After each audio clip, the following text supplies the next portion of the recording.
Olá, seja bem-vinda, seja bem-vindo. Terça-feira, 12 de março de 2024. Começa agora o Jornal Câmara Notícia ao vivo, meio-dia em ponto. Muito obrigado pela sua companhia, pela sua audiência e participe, envie a sua mensagem para o número do nosso WhatsApp.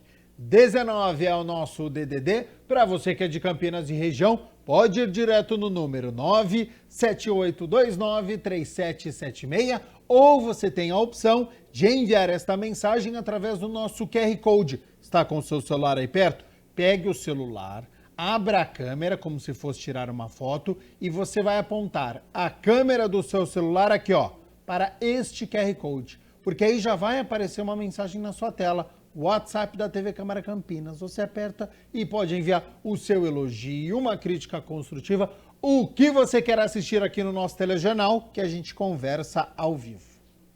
Confira a partir de agora os destaques de hoje. Na 10ª reunião ordinária, vereadores aprovam em primeira análise projeto de lei de autoria do vereador Nelson Osseri, que cria o selo Amiga das Pessoas com Transtorno do Espectro Autista. Vereadora Guida Calisto questiona a prefeitura sobre as campanhas de vacinas contra doenças imunopreveníveis no Sistema Único de Saúde, o SUS. Vereador Paulo Búfalo pede informações à Prefeitura sobre o custo e a data prevista para a conclusão das obras na Avenida Campos Sales.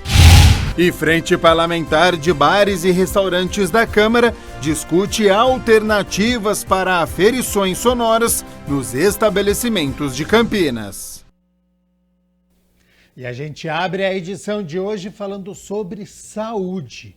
Já que, segundo números da Secretaria Estadual de Saúde aqui, 89 mil pessoas, isso no estado, esperam pelo exame de colonoscopia no Sistema Único de Saúde em todo o estado de São Paulo. Aqui em Campinas, pelo menos 350 pessoas estão nesta espera. Por isso, o Centro de Oncologia Campinas organizou um corujão da colonoscopia e vai oferecer gratuitamente 50 exames a pacientes previamente encaminhados pela rede Mário Gatti a partir de hoje. O repórter Rafael Turati está lá no COC e tem as informações sobre esta programação especial. Então, Rafa, seja bem-vindo e boa tarde.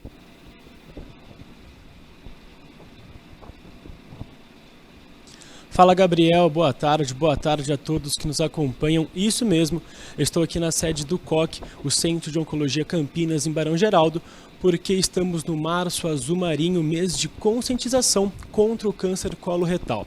E como a informação é a melhor estratégia eficiente para a prevenção, o COC, o Centro de Oncologia Campinas, está dedicando todo este mês a ações para difundir os cuidados contra essa doença, que chegando a 90% de chances de cura se diagnosticada desde o início. E para falar melhor sobre essa iniciativa, estou aqui com a doutora Thalita Coelho, oncologista clínica aqui do COC. Thalita, como que vai funcionar o corujão? Começa hoje, boa tarde, seja bem-vinda. Boa tarde a todos.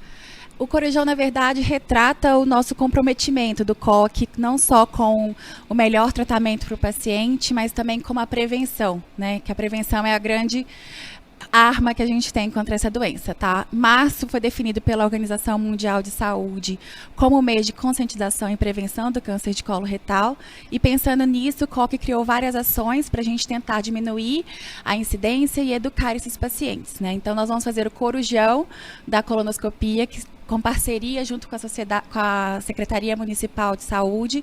Nós atenderemos 50 pacientes vindos da rede pública gratuitamente durante todas as terças-feiras, né? 4 terças-feiras a partir de hoje. O corujão começa hoje às 5 horas da tarde. Aqui em Campinas, muitas pessoas esperam por esse exame de colonoscopia, né, doutora? Sim, a gente tem uma fila, infelizmente, uma fila grande. No estado de São Paulo, a gente tem 89 mil pacientes esperando esse exame na fila, segundo dados da Secretaria de Saúde. E aqui Campinas nós temos 350 pacientes esperando a realização desse exame. E a colonoscopia é o exame mais eficaz para detectar o câncer coloretal? A colonoscopia é o exame mais eficaz que nós temos. A colonoscopia é um exame feito através de um tubo flexível, no qual tem uma câmera na ponta de uma extremidade do tubo. A gente insere esse tubo sob sedação nos pacientes, através do reto. E a gente consegue avaliar todo o intestino desse paciente. Além da gente poder detectar novas, né, doenças, a gente tem o poder de retirar caso a gente já detecte que é algum pólipo, né? Então, na extremidade desse tubo, a gente pode ter, além da câmera, uma pinça e a gente já conseguir retirar essa lesão logo no primeiro exame. A ideia do Corujão da colonoscopia é reduzir a demanda da rede pública de saúde de Campinas, né? A gente tem uma demanda aí faltando, né? A gente não consegue fazer os exames. Em Campinas, 350 pacientes estão aguardando por esse exame e o COC vai aí atender pelo menos 50 pacientes que forem gerados para a gente pela Secretaria de Saúde. E, doutora, o câncer coloretal afeta tanto homens quanto mulheres, né? Tanto homens como mulheres não tem diferença de sexo para esse tipo de tumor, tá? É o terceiro tumor mais comum e a gente tem aí como o segundo tumor que mais mata, o terceiro tumor que mais mata tanto homens quanto mulheres, né? Mulheres câncer de mama e pulmão, homem câncer de próstata e pulmão e terceiro nos dois, o câncer de colo retal. E como que vai ser a programação Março Azul Marinho do COC? O mês inteiro vai ter ações de conscientização, né, doutora? O mês inteiro. Sábado passado nós já fizemos uma ação, né, na Feira Hippie. Esse sábado nós temos uma ação na Praça do Coco e sábado que vem nós vamos ter uma ação no Taquaral. O COC vai realizar uma blitz contra a doença em diversos pontos de Campinas, né? Isso, são essas ações que a gente está fazendo nos parques para educar e incentivar os pacientes a fazer o rastreio. Além disso, nós vamos ter palestras aqui dentro da clínica para educação, tirar dúvida dos pacientes e o Corujão, que é aí a iniciativa de tentativa de prevenção, o maior número de pacientes que a gente conseguir. E, doutora, qual que é o objetivo de toda essa programação? É realmente a conscientização desse câncer tão agressivo? A gente fala aqui no COC que quem procura, cura. E realmente, né, a prevenção é a maior arma que a gente tem. Os pacientes que são diagnosticados em estágio inicial da doença, eles têm aí 90% de chance de cura. Então, é necessário que o paciente entenda os sintomas, procure o médico, faça o rastreio para que a gente consiga fazer o melhor tratamento e curar esse paciente. Você falou dos sintomas. Para o pessoal que está em casa, quais são os principais sintomas dessa doença? Os sintomas do câncer de colo retal, infelizmente, quando aparece, talvez já está com uma doença num estágio mais avançado. Mas nós temos aí a fadiga, a fraqueza, o paciente que mesmo dormindo bem, mesmo descansando, acorda cansado, fraco. A gente pode ter alterações no intestino, né? Então o paciente pode passar entre diarreia ou constipação. Alteração no formato das fezes, as fezes podem ficar mais finas, ou ter o sangramento nas fezes, tá? Diagnosticado aí quando vai fazer a higiene, aparece às vezes no papel o sangue vivo nas fezes. Então são os maiores sintomas que nós temos aí do câncer de colo retal. E quais são as principais orientações para o pessoal de casa que começa a sentir esses sintomas? É realmente procurar uma unidade de saúde? O que seria, doutora? Os pacientes a gente primeiro orienta que a gente mude o hábito, porque o fator de risco do câncer de colo retal é social, é ambiental, tá? Então, o hábito de comer melhor frutas, verduras, legumes, fazer atividade física, o cigarro e a bebida alcoólica retirar completamente da vida e os pacientes fazerem o rastreio, né? O rastreio é a parte mais importante que a gente tem. Se algum sintoma de sangramento nas fezes, alteração da consistência das fezes, diarreia ou constipação intestinal, procurar um serviço de saúde para que a gente possa fazer o diagnóstico o mais cedo possível. Porque igual a doutora falou, quanto antes descobrir o diagnóstico, mais chances de cura, né, doutora? A gente tem aí uma taxa de 90% de cura dos pacientes que são diagnosticados em fase inicial. Mas essa taxa não é a mesma quando a gente diagnostica uma fase mais avançada. Por isso a importância da população participar de todas essas ações que o COC está que está realizando e vai realizar ainda, né? A gente está promovendo ações de educação, de retirar as dúvidas dos pacientes e o rastreio com as colonoscopias. É muito importante a participação da comunidade, as palestras são abertas a públicos, é só comparecer aqui na nossa unidade para que possa tirar dúvidas, entender um pouco melhor da doença. Porque, como eu falei antes, a informação é a estratégia mais eficiente na questão da prevenção, né? Isso, a educação do paciente é a melhor coisa que a gente pode fazer. É isso então, doutora, muito obrigado pela participação. Obrigada a você. Gabriel, só relembrando então, toda a programação do mês, né, de conscientização contra o câncer coloretal, o Março Azul Marinho. Daqui a pouco, aqui na sede do COC, ao 12h30, o gastrologista Everton Caso vai dar palestra sobre prevenção e diagnóstico precoce do câncer coloretal. No sábado, dia 16, profissionais de saúde daqui do COC estarão na Praça do Coco, em Barão Geraldo, a partir das 9 horas da manhã, esclarecendo dúvidas sobre a doença, entregando folhetos sobre as formas de prevenção, sinais e cuidados. Na segunda-feira, dia 18, às 5 horas da tarde, o oncologista clínico Fernando Medina vai aí para a Câmara dar uma palestra sobre o câncer coloretal no plenário, às 5 horas da tarde, e depois, ainda na segunda-feira, o Dr. Fernando Medina, às 7 horas da noite, vai dar outra palestra na paróquia de Santa Rita de Cássia. Dia 16, na terça-feira, a nutricionista Ananda Silva vai falar sobre a importância da alimentação na questão da prevenção do câncer coloretal, aqui na sede do COC, a partir das 8h30 da manhã. No sábado, dia 23, ação de conscientização na Lagoa do Taquaral, na entrada principal. E no dia 26 é o último dia de ação, às 8h30 da manhã, também aqui na sede do COC, o oncologista clínico André Augusto de Moraes vai falar sobre os avanços recentes no tratamento do câncer letal. Então, Gabriel, é um mês inteiro de conscientização contra esse câncer. Como a doutora falou, quanto antes diagnosticado, mais chances de cura, 90%. Volto com você no estúdio, Gabriel. É isso, Rafa, esse rastreamento é importantíssimo, então quero te agradecer, informações importantes que foram passadas aqui, também pela Thalita Coelho, que é oncologista, né, sobre os hábitos saudáveis que nós precisamos ter, tanto da parte da alimentação, mas também, né, acabar com aqueles mau hábitos, né? A questão do tabaco, do fumo e também das bebidas alcoólicas. Então, quero agradecer nosso repórter Rafael Turati, diretamente lá do COC, e, claro, a Thalita Coelho, que é oncologista, né? Por todas as informações de credibilidade que foram passadas aqui. Essa iniciativa é importante. A colonoscopia é um exame fundamental para o tratamento de lesões, muitas vezes pré-malignas, e para o diagnóstico precoce do tumor do intestino, que é a terceira neoplasia mais frequente aqui no Brasil. Então é um exame que as pessoas precisam realizar, por isso que está chamando a atenção durante este mês de março, e você pode consultar, né? Você viu há pouco, aí estava passando também no GC aqui embaixo as datas, as informações das palestras, né? Essa conscientização que vai acontecer aqui na cidade de Campinas, e claro, a Câmara de Campinas está inserida neste contexto. 12h mais 13 minutos, a gente segue aqui com as notícias da metrópole, mas agora sobre cultura, porque o Núcleo de Fotografia de Campinas está com a terceira edição do Varal de Fotos, exposta lá na Biblioteca Municipal Ernesto Manuel Zinck.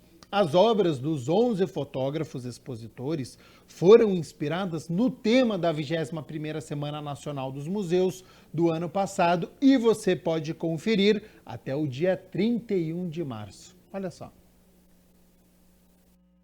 A Biblioteca Municipal Professor Ernesto Manuel Zinck está com a terceira edição do Varal Fotográfico aberta. A iniciativa é do Núcleo de Fotografia de Campinas, com obras de arte de 11 fotógrafos. A mostra ficará até 31 de março nas dependências da biblioteca, que tem no seu DNA o apreço pela fotografia. A gente tem no acervo uma coleção de fotos da cidade de Campinas. São fotos antigas que contam muito da nossa história, da nossa memória. A gente tem fotos sobre cenas de leitura, de concursos que a gente fez. A gente tem o hábito de registrar em fotos vários momentos da biblioteca. Então, a imagem fotográfica faz parte da nossa história, do nosso acervo. O Núcleo de Fotografia de Campinas já é um parceiro. Eu acho importante até pelo trabalho deles com fotografia, né, de estudo, de mostrar uma diversidade de técnicas, né, que isso venha para uma biblioteca. A biblioteca é um espaço de compartilhamento de informação e as pessoas serem surpreendidas, né, por imagens tão diferentes é importante porque assim as pessoas são surpreendidas, né? E isso eu considero importante no nosso trabalho, fazer com que as pessoas conheçam uma diversidade de informações em todos os formatos possíveis. A parceria da biblioteca com o Núcleo de Fotografia é reconhecido pela curadora da exposição. É importantíssimo, né? Porque é um espaço de educação, de cultura. A gente não podia ter um espaço melhor, né? No caso aqui. A passagem das pessoas por aqui é muito grande, a frequência, e eu percebi que mesmo quando começou a montar, as pessoas já começaram a parar para ver, a perguntar. Então, trouxe bastante satisfação para a gente. A exposição conta com vários artistas. Nós estamos em 11, e a curadoria é feita pelos próprios associados. Nós pedimos 10 fotos de cada um, e depois nos reunimos e fomos projetando as fotos para que todo mundo pudesse escolher aquela que gostasse mais, que estivesse dentro da técnica que a gente conhece, né? Dentro do tema, tudo isso. O tema da exposição foi proposto pela 21ª Semana dos Museus. Foi um convite, no caso do MAC, aqui de Campinas, que a gente fez uma primeiro varal na área externa aqui do prédio, num sábado, e como tinha a 21ª Semana dos Museus, que tratava de saúde, bem-estar, vida na terra, tem mais uma que agora eu não estou lembrando, mas são motivos sociais, né? Nós escolhemos isso, né? E cada um foi trabalhar naquilo que se interessou mais, né? Um na reciclagem, outro com a Fundação de Down, o outro com a música, então tem uma variedade grande de assunto aqui. A Semana Nacional dos Museus é uma temporada coordenada pelo IBRAM e acontece sempre nos dias próximos a 18 de maio, quando se comemora o Dia Internacional dos Museus. O objetivo é aproximar, valorizar e divulgar esses espaços de compartilhamento cultural. Né? Então a gente tendo a chance de apresentar, é muito satisfatório, porque é o olhar de cada um, né? Você faz para que o outro veja. Acho muito legal, porque a gente pode acompanhar aí o que o pessoal do Núcleo de Fotografia de Campinas tem feito, né? É uma forma da gente conhecer o trabalho deles também, né? É bacana para além dos livros. Sim, é importante porque a informação escrita já tem bastante aqui, mas aqui seria uma outra forma de olhar e de informar a população também do que tem na cidade, né? Sempre que possível é importante ter exposições, não só na biblioteca, mas falando daqui, né? Acho que é interessante porque é um lugar público, né? Para o Anderson, quanto mais espaços como esse, melhor. Então, quanto mais espaço que as linguagens diversas da arte possam ser expostas, estarem abertas para o público, é importante, né?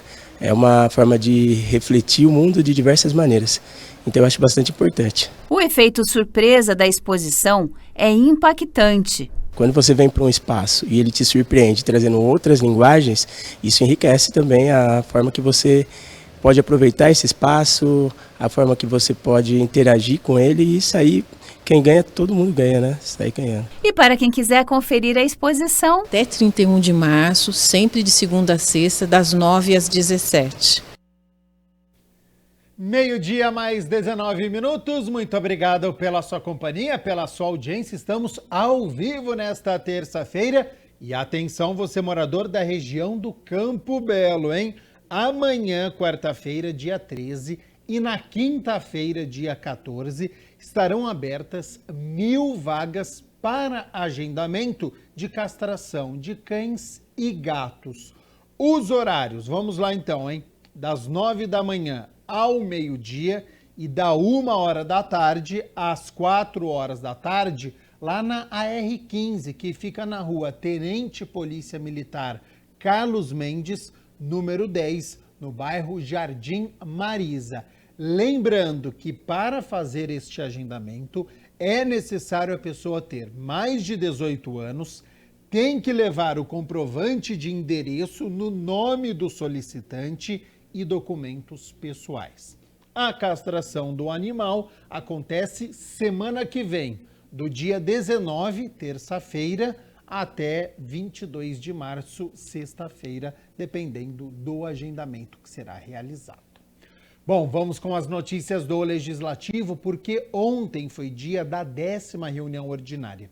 E os vereadores aprovaram, em votação inicial, projeto de lei de autoria do vereador Nelson Osseri, que cria o selo Amiga das Pessoas com TEA, o transtorno do espectro autista. O selo deverá ser concedido a pessoas jurídicas de direito público ou privado, como estabelecimentos comerciais ou de ensino, entidades assistenciais, hospitais, entre outros, que promovam ações relativas à defesa, saúde e melhoria da qualidade de vida de pessoas com o transtorno. E ele concede ali aquele selo amiga da entidade, né, dos autistas, no sentido de prestigiar não só as entidades que atuam nessa área, mas empresas, né, que tenham esse trabalho com pessoas com TEA. Então, além de promover ações e debates sobre a importância da adaptação de pessoas com TEA ao convívio social, também nós teremos alguns cursos para que as empresas possam entender o que é o TEA e a importância de uma pessoa com autismo atuando nessas vagas que normalmente são concedidas para outras situações. Então, esse projeto ele vem realmente para trazer um pouco mais de espaço para os autistas, que nós sabemos que vem crescendo e muito, até por conta do diagnóstico. O vereador ainda revelou que está dialogando com a prefeitura para que seja criado um centro de acolhimento para autistas a partir de 59 anos de idade. É uma situação que tem demanda, que é a questão dos adultos, né? Então a gente já está até conversando com o prefeito Dário Saad para que possa construir aí esse centro de acolhimento para os autistas a partir dos 59 anos de idade, porque o diagnóstico hoje está sendo produzido assim, desculpa o termo aqui, mas a rodo. É impressionante o número de autistas, até brinco com as pessoas, eu falo, olha, qualquer família aí se fizer um diagnóstico hoje, vai perceber que tem alguém com um grau de autismo. Então, nós precisamos atender essa demanda, né? E o município de Campinas, ele tem avançado bastante, as entidades que sofrem bastante também, até por conta de repasse, de verba, de valores aí que é necessário até para manter uma estrutura adequada para o atendimento dessas famílias com TEA, com autismo. Foi conversado em especial com as entidades, né? Lembrando que você pode assistir na íntegra a 10ª reunião ordinária. É só ir lá, youtube.com/TV Câmara Campinas. Tem uma aba escrito ao vivo, você clica no ao vivo e você encontra a 10ª reunião ordinária, quase 3 horas de discussões e votações dos projetos, tempo de tribuna também, o intervalo regimental e, claro, dentro do YouTube da TV Câmara Campinas, toda a nossa programação. A gente segue aqui com as notícias do Legislativo, porque a vereadora Guida Calisto questiona o Poder Executivo sobre informações da Secretaria Municipal de Saúde referente a campanhas relacionadas ao controle da proliferação do Aedes aegypti e o controle vacinal de doenças imunopreveníveis. A vereadora Guida Calisto protocolou 2 requerimentos solicitando ao Executivo informações referente à Secretaria Municipal de Saúde de Campinas. No requerimento 424 de 2024, a parlamentar solicita à Secretaria Municipal de Saúde dados referentes ao controle de epidemiologias, entre elas dengue e febre maculosa. A preocupação nossa diante de muitos casos, tanto de dengue quanto casos de febre maculosa, que são questões que sempre estão alcançando a cidade de Campinas. Campinas é uma cidade que recorrentemente tem casos, né, principalmente com relação à febre maculosa, Então a gente quer saber como é que está isso, como que a prefeitura está enfrentando, quantos casos tem, quais são as campanhas que estão sendo feitas, porque a Secretaria Municipal de Saúde, ela afirma que tem campanha, que tem investigação, que tem toda uma pesquisa, enfim, que tem os dados atualizados, mas muitas vezes a gente vê que a população não tem as informações corretas. Falando da febre maculosa, é uma situação que você tem um tempo muito rápido para poder fazer intervenção médica. Se você não fizer naquele prazo, dificilmente você vai conseguir recuperar aquela pessoa, né? Então, assim, é uma situação grave. Os agentes comunitários de saúde, eles entram nas casas, eles olham como é que estão as casas, se tem fatores ali que vão aumentar a acumulação de mosquito da dengue, né? Ou de outros, né, elementos que podem ser transmissores. Os agentes de combate à endemia são profissionais qualificados que vão alertar o serviço público, alertar as autoridades sanitárias sobre a questão. Então é extremamente importante. A gente está falando de uma cidade grande, uma cidade muito grande, né, que tem uma periferia muito grande, que precisa ter uma estrutura séria, qualificada, pungente para poder atender a população e evitar essas doenças. Além de questionar o executivo sobre a quantidade de agentes de controle de endemias e agentes comunitários de saúde atuantes em Campinas, a vereadora pede informações básicas da Secretaria Municipal de Saúde sobre quais vacinas estão disponíveis na rede de atenção básica do município. É o requerimento 425 de 2024, onde Guida Calisto requer informações sobre as campanhas e o controle vacinal de doenças imunopreveníveis. Qual que é a nossa preocupação? Se tem vacinas em quantidade adequada para a população, né? Como é que está sendo esse alcance vacinal? Porque hoje mesmo nós tivemos uma reunião que a Secretaria de Saúde esteve aqui na Câmara Municipal e eu participei e nenhuma das vacinas, né? A vacina que são vacinas, aquela de sarampo, coqueluche, a outra que é de difteria, enfim, né? Vacinas contra as bactérias, nenhuma delas alcançou o número obrigatório de 95%. Isso é muito sério. Então, o que eu perguntei primeiro? Primeiro, tem vacina? Tem profissional que dê vacina para todo mundo? Tem os centros de saúde todos estão dando vacina? As pessoas estão procurando, estão conseguindo se vacinar? Se isso está a contento, por que não está alcançando? Guida explica que os questionamentos são necessários para atender a população que busca por essas informações e dependem do Sistema Único de Saúde de Campinas. Então, a prefeitura, as autoridades aqui sanitárias, autoridades médicas, precisam se posicionar e conscientizar a população da necessidade da vacina e da importância dela. Então, por isso que nós também fizemos esse requerimento. A requalificação da Avenida Campos Sales teve início no dia 26 de janeiro de 2023, com previsão de conclusão para 12 meses. Como ela ainda segue em vigor, o vereador Paulo Búfalo protocolou um requerimento pedindo informações à prefeitura. O vereador Paulo Búfalo pergunta qual o custo, a data prevista para a conclusão da obra, também de onde veio o recurso, se há projeto de arborização da via, quais espécies serão plantadas e de qual maneira. Nós temos visto aí pelos últimos dados, né, o grande aumento da média de temperatura nos centros urbanos aí das capitais e das grandes cidades.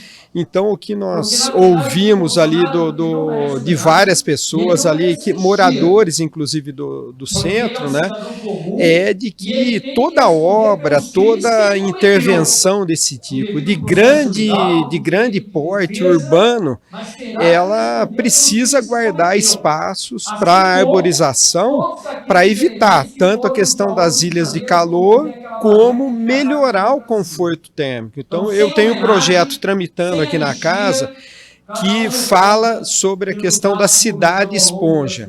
Entre outras questões, tem a ver com padrões de calçamento das vias com capacidade de absorção de uma parcela da água, né, da água das chuvas. Então nós queremos discutir o conjunto dessa obra, já que a população tem nos procurado e nos chamado a responder isso. O parlamentar também questiona a falta de estacionamento no local. Alguns comerciantes defendem, inclusive, que o núcleo ali do centro, né, acha assim, uma restrição de acesso de veículos individuais, que as pessoas possam chegar ali por outros meios. Nós temos visto ali a questão da ciclovia, enfim. Agora, essa concepção de modais, de prioridade no deslocamento a pé das pessoas, isso precisa ser levado em consideração, porque isso melhora também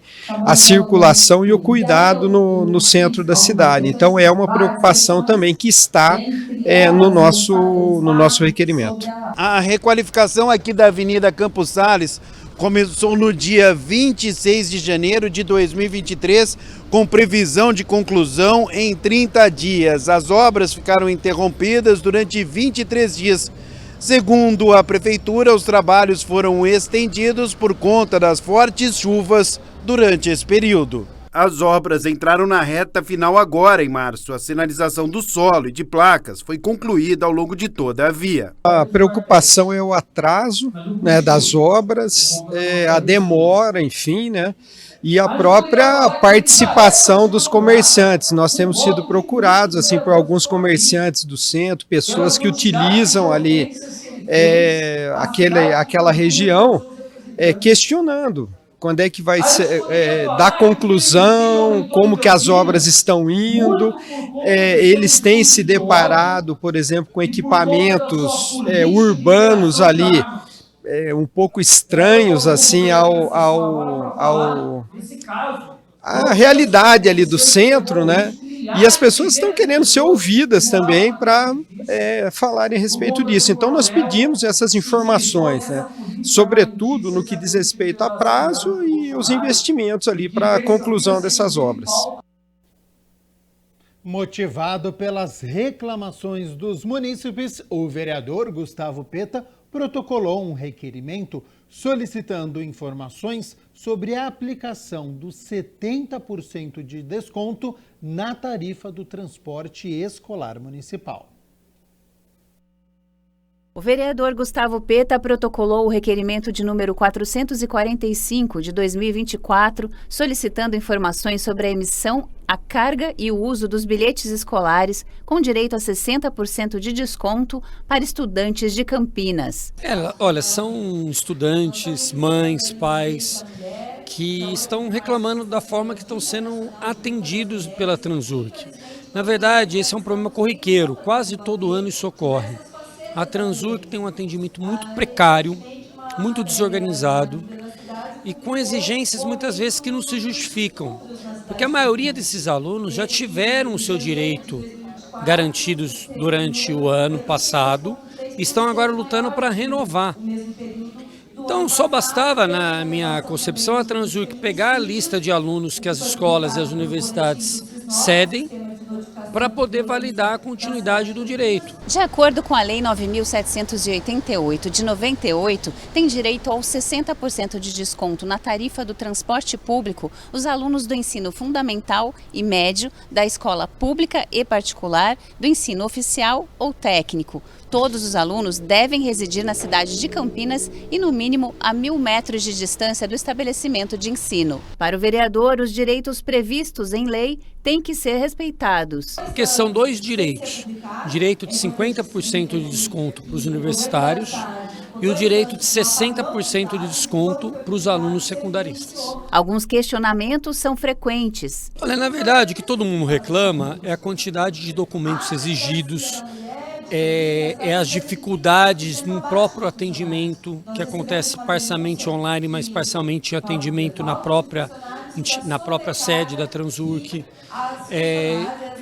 A coisa fica parecendo assim, que um direito que já foi conquistado, que é baseado em uma lei, ao invés da Transurc oferecer todas as condições para que aqueles alunos possam acessar o direito, a Transurc cria um monte de dificuldade e que muitas vezes retarda a possibilidade desses alunos utilizarem desse direito de desconto no transporte. Para o vereador, o desconto é mais uma ferramenta de garantia do acesso ao aluno tanto à rede formal de ensino quanto às outras formas de conhecimento e programas culturais. Porque esse desconto é exatamente para estimular, para melhorar o acesso e muitas vezes combater até a evasão escolar nas universidades, do ensino médio, daqueles alunos que estudam um pouco distante da sua respectiva escola. E além disso também é uma forma de estimular o acesso desses alunos a outros bens culturais, equipamentos de lazer na cidade. O vereador se colocou à disposição para alunos e pais de alunos que passam pelo problema. Então a gente está pedindo inclusive para que os alunos, mães que por acaso têm algum problema também possam fazer contato conosco, porque a gente tem feito essa intermediação junto à Secretaria de Transporte. A Frente Parlamentar de Bares e Restaurantes aqui da Câmara se reuniu e discutiu alternativas para aferições sonoras nos estabelecimentos de Campinas.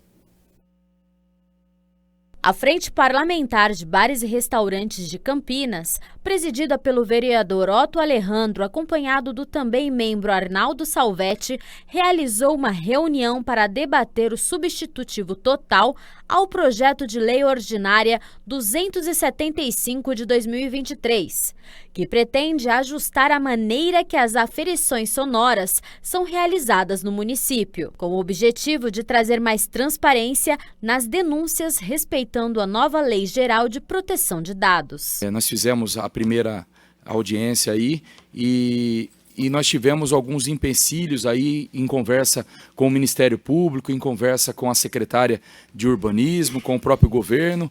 A medição sonora, quando a identificação, quando os fiscais possuírem o denunciante, a identidade do denunciante permanece em sigilo na mão do poder público, só que ele faz aferição a 2 metros do denunciante para ver se realmente, dentro daquela tabela da ANBR, se está realmente chegando acima dos valores a 2 metros do denunciante ou se não está chegando, tá? Então permanece sigilo. Agora, essa parte dos 40 metros, a gente chegou num bom senso junto com a promotoria, junto com o pessoal da Secretaria de Urbanismo, porque nós sabemos que, como a própria Prefeitura disse, que mais de 80% das denúncias são infundadas. A maioria delas por pessoas que são contra o segmento A, segmento B, e fazem a denúncia. E a Guarda Municipal chega no local e a maioria das vezes não procede ou não está dentro, não está acima dos limites permitidos pela ANBR. Isso resolve parte dos problemas dos bares, né?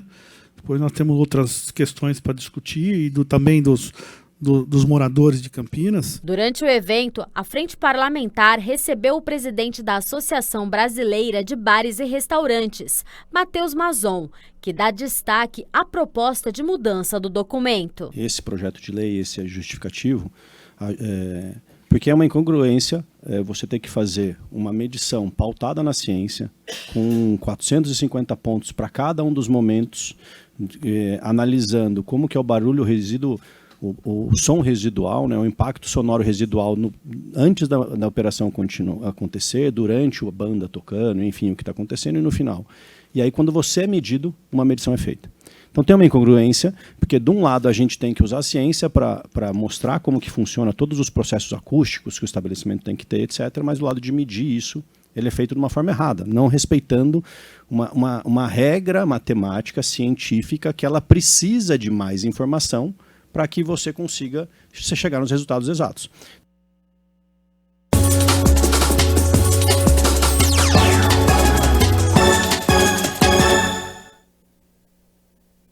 A Federação Paulista de Futebol definiu os confrontos das quartas de final do estadual. Olha só, a Ponte Preta enfrenta o Palmeiras já neste sábado, às 6 horas da tarde, na Arena Barueri. Lembrando, hein? Confronto único. Quem vencer avança à semifinal. Se der empate, o duelo será definido nos pênaltis. E por uma decisão do Ministério Público, a partida terá apenas torcida do mandante, então só palmeirenses poderão assistir no estádio. As outras 3 partidas acontecem no domingo, às 4 horas da tarde se enfrentam Red Bull Bragantino e Inter de Limeira, às 6 horas da tarde São Paulo e Novo Horizontino e às 8h15 da noite tem Santos e Portuguesa. Estão aí então os confrontos das quartas de final.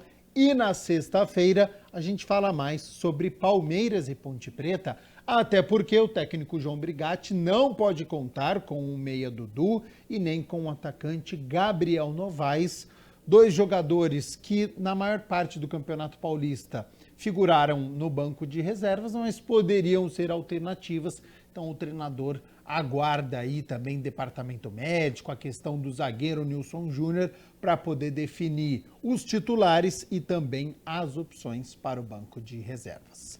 Bom, 12h mais 40 minutos, a nossa equipe consultou um professor de Ciências Contábeis que dá dicas agora e também tira dúvidas sobre a declaração do imposto de renda para 2024. Para você não ter problema com o leão, preste atenção a partir de agora no nosso quadro, que está sempre na ponta do lápis.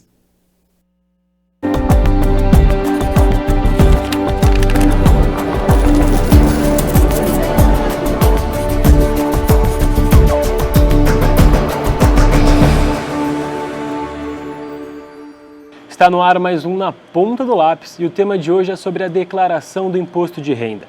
Começo de ano é comum nos vir à mente uma obrigação que gera dúvida entre os brasileiros, que é o imposto de renda.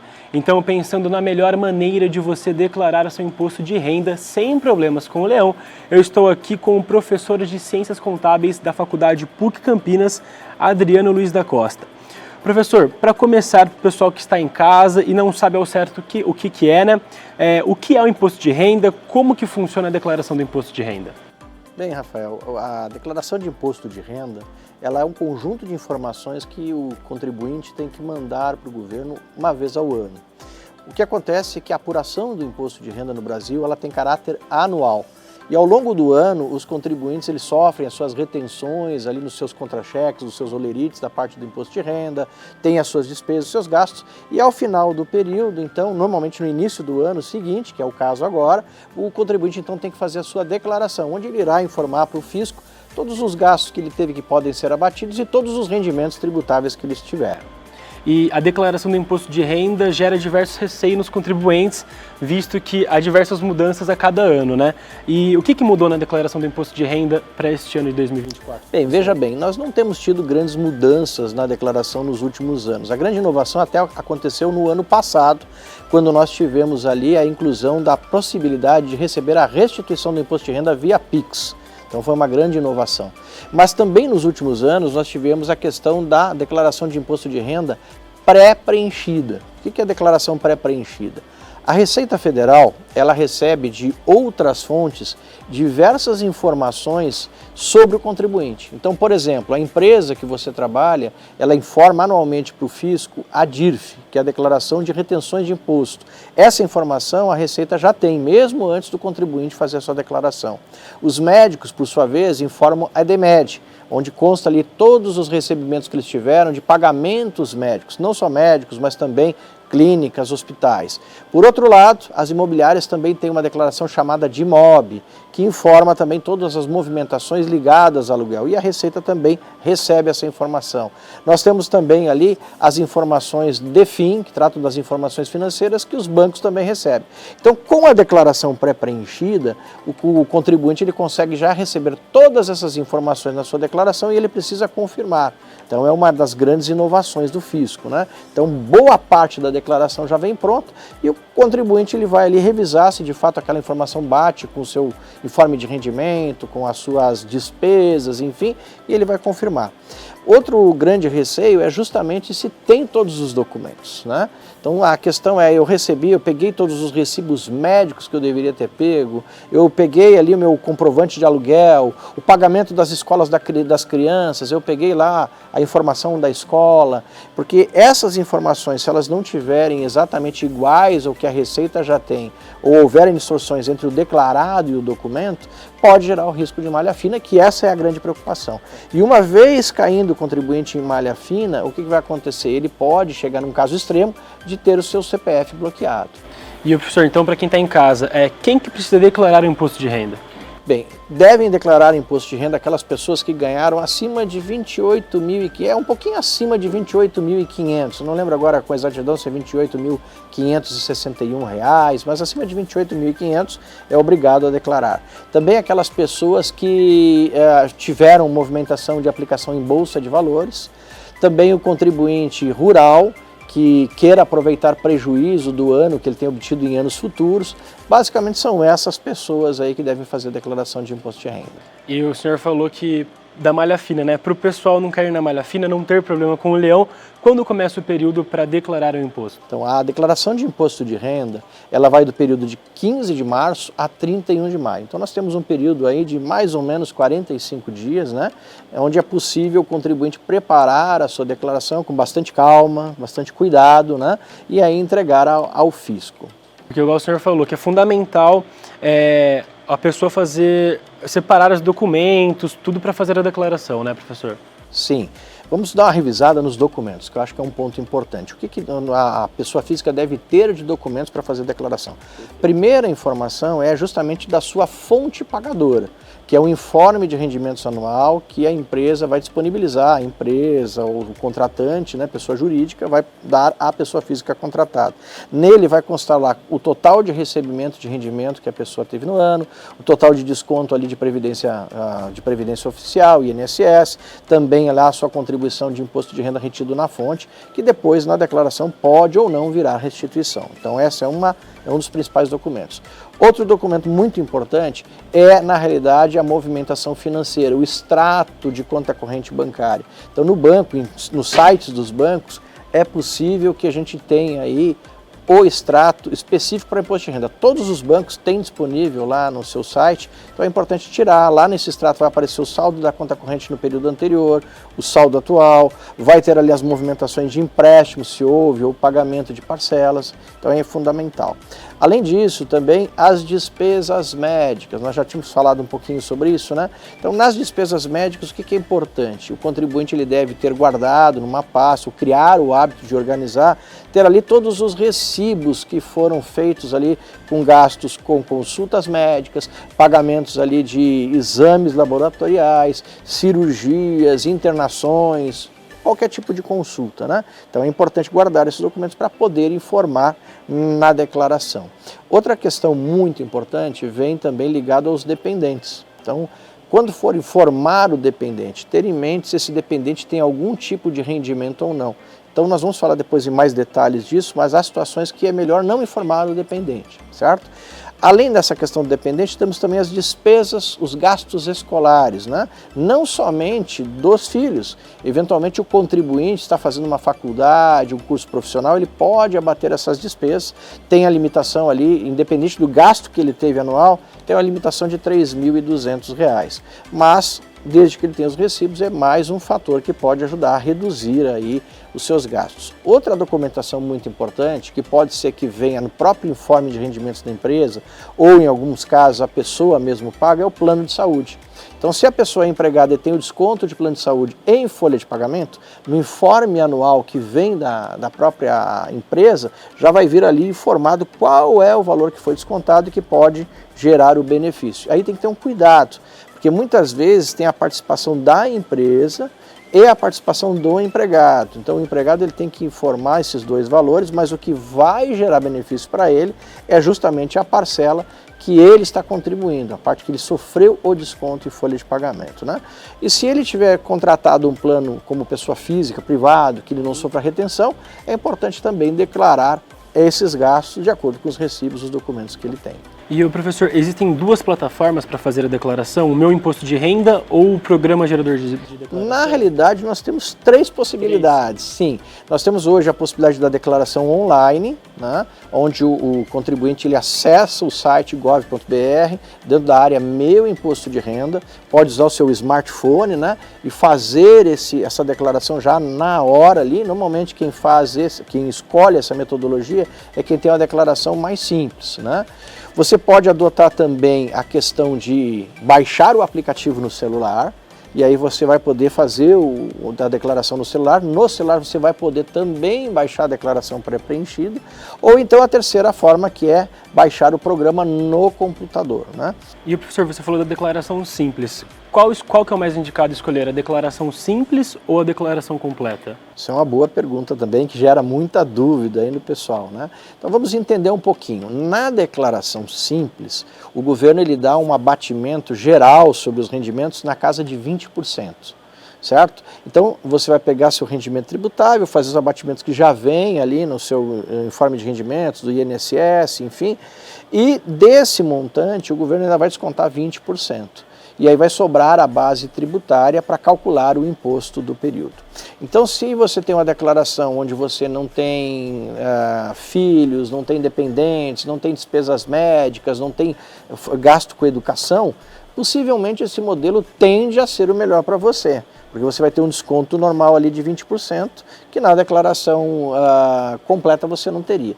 Já na declaração completa, nós temos a possibilidade de abater tudo isso que nós falamos, né? Você vai abater lá as despesas médicas, vai abater as despesas com educação, vai ter ali a questão dos dependentes, você também tem pensão, né? Aquela pessoa que teve algum problema de relacionamento, separou, tem a pensão, também vai poder abater. Então a análise, a grosso modo, é o seguinte: se o montante de gastos que você tem para abatimento do imposto de renda ele supera os 20% de desconto automático da declaração simplificada, vale a pena fazer a completa. Se o nível de despesa que você tem para abater do imposto de renda é pequeno, vale mais a pena você fazer a declaração simplificada. E, professor, as principais dicas para não errar e cair na malha fina é cuidado com os erros de digitação, declarar mesmo os rendimentos isentos, quais seriam as dicas? Sim, bom, veja, como já falamos, a Receita hoje tem um emaranhado grande de informações que ela recebe. Então a primeira dica já foi dada, que é dentro do possível a pessoa usar a declaração pré-preenchida e conferir os dados. Mas para quem não usou ou não tem acesso à declaração pré-preenchida, ou mesmo para quem usou a declaração pré-preenchida, é importante a gente entender o contexto da declaração. A declaração de imposto de renda, ela pega todos os rendimentos, mas ele também pega a evolução patrimonial. O que é a evolução patrimonial? Olha, eu recebi no ano 100 mil reais. Eu tinha uma casa antes de 100 mil reais, e aí eu troquei aquela minha casa por uma casa de 200 mil no ano. Ora, eu recebi 100 mil, e agora eu comprei um imóvel de 200 mil. Essa conta não fecha, porque esses 100 mil que eu recebi no ano, ele tem que ser para que eu sobreviva. E aí é lógico, eu vou trabalhar para sobrar um pouquinho. Então eu não tenho origem desses 100 mil adicionais. Então aqui a gente tem um exemplo de uma declaração que possivelmente teria problema. Agora veja bem, eu ganhei 100 mil no ano, eu tinha um imóvel de 100 mil, agora eu comprei um imóvel de 200 mil. Mas na ficha lá de ônus e de dívidas eu tenho um financiamento que cobre ali toda essa questão de falta de capital, né? Então vai ter a justificativa. Eu troquei um imóvel, eu tive um incremento patrimonial, mas ao mesmo tempo eu tive um incremento de dívida. Então no residual, praticamente eu não tive incremento patrimonial. Então esse é um cuidado. Até porque quando há uma informação de patrimônio, de um crescimento patrimonial na declaração, que ele é além daquilo comprovado de recebimento e não tem contrapartida de contratação de empréstimo, é considerado um acréscimo patrimonial sem justificativa. E ele é considerado pela Receita como renda e vai ter a incidência de imposto de renda. Então aí cairia essa declaração na malha fina. E, professor, a pessoa fez toda a declaração do IR e agora como que ela faz para consultar o imposto de renda?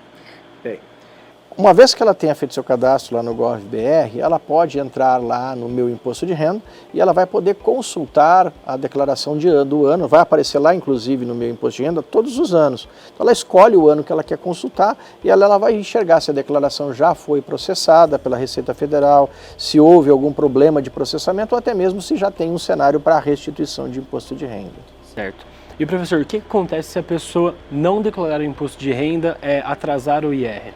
Bem, se a pessoa não declarar o imposto de renda, ela está dentro do nível de exigência para a declaração, ela vai estar cometendo uma infração tributária. Essa infração tributária, primeiro ponto, ela vai estar sujeita à cobrança de multa. Em algum momento ela terá que entregar a declaração e estará sujeita à multa. Voltamos num ponto, a declaração sabe a renda dela. A declaração sabe que aquele contribuinte ele está realmente inadimplente. Então, pode esse contribuinte ser notificado, há casos que a Receita Federal notifica e pede ao contribuinte que entregue a declaração. Se ainda assim o contribuinte não entregar, não resolver, ele pode ter o seu CPF bloqueado na Receita Federal. E o bloqueio do CPF, ele não é simplesmente um bloqueio que envolve as questões governamentais. Ele pode perder vários benefícios, inclusive a questão de não poder movimentar sua conta bancária. Então, se você está com o seu CPF bloqueado, o banco ele vai trancar a movimentação da conta. Por isso é muito importante acertar a questão da declaração.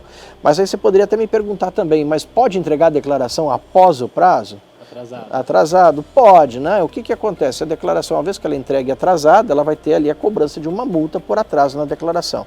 Se essa declaração ela tem direito à restituição, primeiro essa restituição ela cobrirá a multa e se sobrar dinheiro, paga a restituição.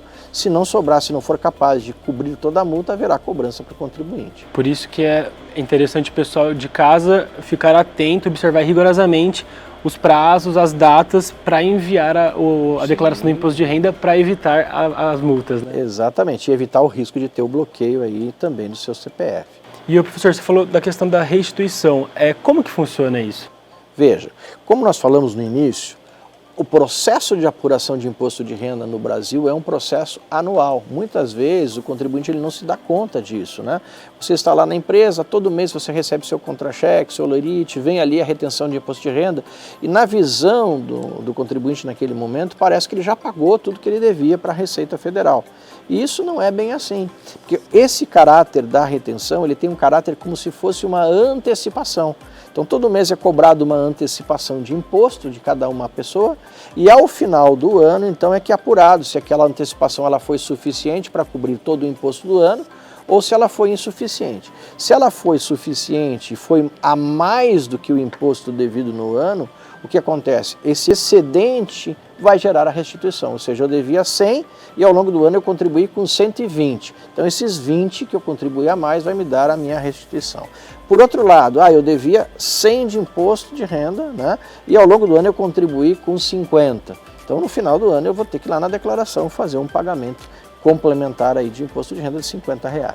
E como saber em qual lote eu vou receber essa restituição do imposto de renda? Bem, isso é uma outra inovação também que houve na Receita Federal. Primeiro o lote ele vem para as pessoas ali acima de 80 anos, depois o segundo lote já vem para as pessoas entre 60 e 80 anos, mas junto com esses lotes, aquela pessoa que colocou o seu CPF como chave de Pix, ou seja, o Pix é o número do CPF do declarante, ele também estará entre os primeiros a declarar. Normalmente a Receita segue a ordem de quem entregou primeiro, considerando as prioridades que eu comentei, né? Pessoas com mais de 80 anos e quem entregou a declaração para receber a restituição no Pix. Professor, é isso então, muito obrigado por todas essas dicas, essas explicações sobre a declaração do imposto de renda. Espero que o pessoal de casa tenha anotado tudo certinho, para não cair na malha fina, né, professor? Com certeza, esperamos que tenhamos contribuído aí da melhor maneira possível. Professor, mais uma vez, muito obrigado, viu? Muito obrigado a você, muito obrigado à TV Câmara, foi um privilégio ter estado com vocês. É isso então, obrigado. Pessoal, não se esqueçam de nos seguir nas redes sociais, no Instagram e no Facebook TV Câmara Campinas e também de acompanhar toda a nossa programação no nosso YouTube TV Câmara Campinas. Um abraço e até mais.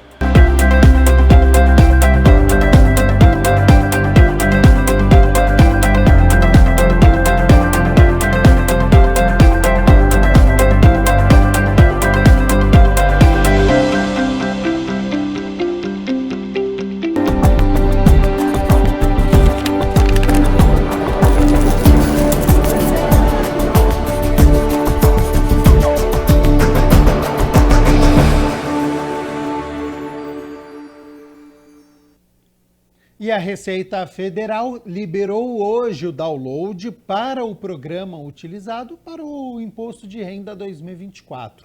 O prazo, como disse o professor de entrega, a partir de 15 de março até 31 de maio deste ano. Para fazer a declaração, é preciso baixar o programa do IR 2024 com cuidado para não baixar os de anos anteriores. Quem entrega nos primeiros dias recebe a restituição, se tiver direito a ela, nos primeiros lotes. O programa está disponível no próprio site da Receita Federal. O site é o www.receita.fazenda.gov.br. Para fazer o download, você precisa clicar na opção Baixar Programa. Bom, 13h em ponto. Muito obrigado pela sua companhia, pela sua audiência. E hoje o quadro Adote um Bichinho está cheio de animaizinhos que estão aos cuidados de protetores independentes, que são pessoas que defendem uma sociedade mais justa e um tratamento digno para todos. Vamos dar uma olhada nos animais que estão para adoção e também ajudar?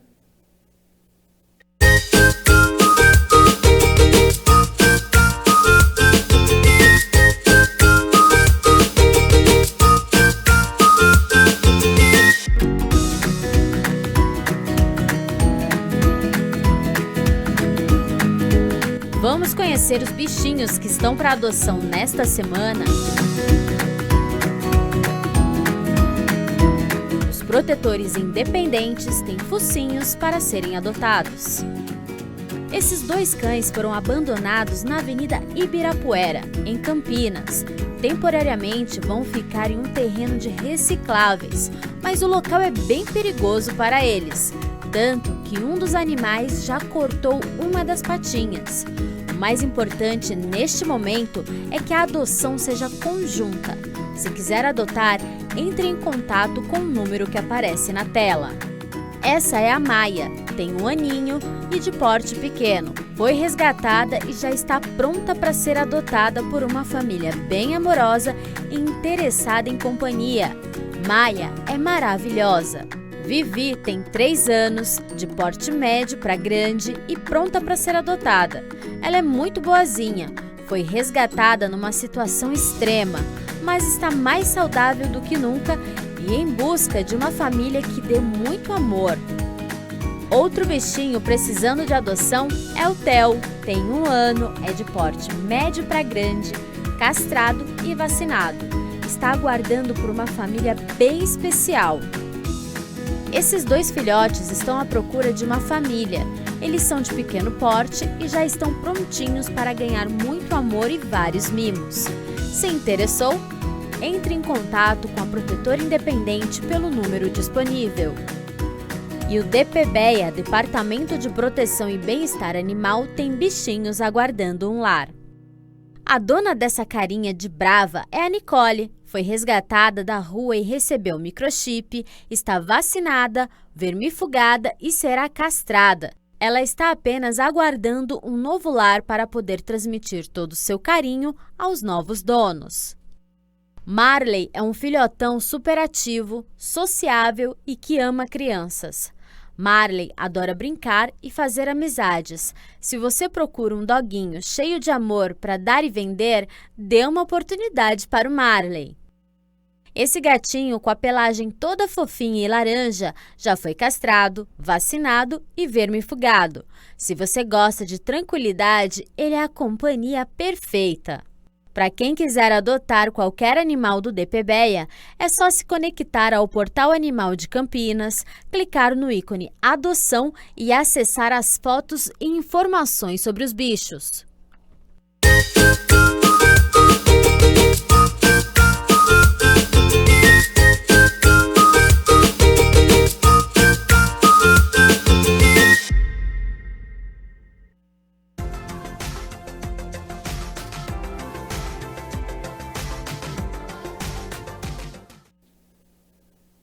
Semana de tempo estável aqui em Campinas, portanto, para amanhã, quarta-feira, segue a tendência de sol durante todo o dia, faz muito calor e pouca nebulosidade, então não tem previsão de chuva. Sobre as temperaturas, olha só, elas já estão aqui na minha tela, então amanhã, 13 de março, mínima de 21 graus, já é uma mínima elevada para este verão. Ao longo do dia a temperatura sobe, podendo chegar aos 33 graus aqui para a cidade de Campinas.